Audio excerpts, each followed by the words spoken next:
especially when you're right in the middle of stressful situations, at work, at home, at the dentist, pretty much anywhere.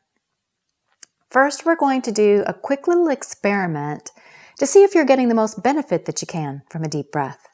To do that, take one hand, place it on your upper chest. Take your other hand, place it on your belly. Now take a big deep breath in and notice if your hands move. Go ahead right now, try it with your hands right here, noticing any motion as you breathe. Sometimes closing your eyes can help you to feel it. And feel free to pause the video here if you'd like some more time to play with that. Now, there's two things that we're looking for in that experiment. Number one, if your upper hand was the only one that moved, that indicates that your breathing is shallow. And we'll do another experiment in just a little bit that can help you to feel the difference.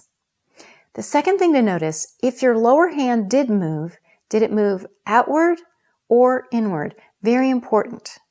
Because if you are sucking your gut in when you inhale, you are definitely not getting the most benefit that you can from a deep breath. If that's the case, not to worry. This video will help you take care of that. Now, deep breathing is sometimes also called belly breathing or abdominal breathing or diaphragmatic breathing. That's because it fully utilizes the diaphragm muscle, which is underneath the rib cage. To make your breathing deeper, you can consciously work that muscle so that when you inhale, the belly expands outward, and when you exhale, the belly moves inward. Watch my belly now as I demonstrate that. Inhale, the belly expands outward. Exhale, the belly moves inward. All of us were born knowing how to breathe this way. If you've ever watched a baby sleeping on their back, you can see their belly moving naturally with the breath. Now, a baby's breathing is faster than we want to be breathing as adults. But the point is, you are a born belly breather. We all are. And with just a little bit of practice, belly breathing can become natural and automatic once again. The easiest way to practice is lying on your back with your hand on your belly so you can really feel the belly expand outward when you inhale and feel it move inward when you exhale. And that looks like this.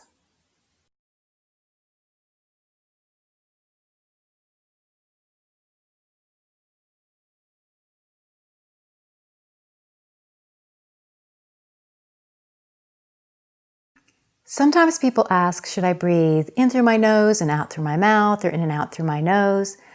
There are different schools of thought on that. I say do whatever makes you feel the most comfortable. Try another experiment with me now. Again, one hand on the upper chest, another hand on the belly. This time, try to just move the upper hand only when you breathe. Upper chest breath only. Just try that for a few breaths. And just be aware of how that breathing pattern feels. Okay, good. Now we're going to do the opposite. We're going to try to keep the upper hand still and move just the lower hand. So when you inhale, feel the belly moving outward. As you exhale, feel it moving inward.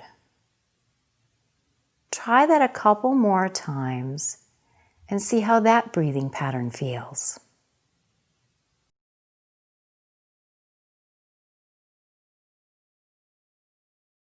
Doing that experiment can help you to feel just how limited the airflow is with shallow chest breathing and how much more full the lungs feel with deep belly breathing. It's okay for the upper chest to move some when you deep breathe, as long as the belly moves too. When you can belly breathe easily, meaning you no longer have to concentrate hard on what you're doing, then you can start experimenting with using it in all sorts of situations. The trick to using belly breathing when you're with other people is to breathe in and out through your nose very quietly. So the belly is still expanding on the inhale, you're just keeping the breath quiet. Because think about it, if you open your mouth and turn your deep breath into a big sigh like this, If somebody's with you, they'll say, "What's wrong? What happened?" They'll think that you're frustrated or upset. But if you're breathing quietly in and out through your nose like this,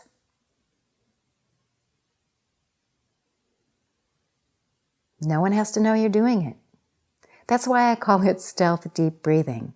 Somebody can be right in front of you, stressing you out, and it's a perfect opportunity to stealth deep breathe and calm yourself down. Just know that it works best when you practice it before you're in a high stress situation.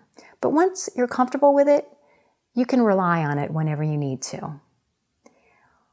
Also, I highly, highly recommend reconnecting with deep breathing throughout your day.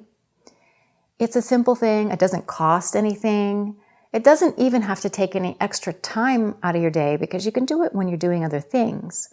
It's just an easy thing that you can do that can make a big difference.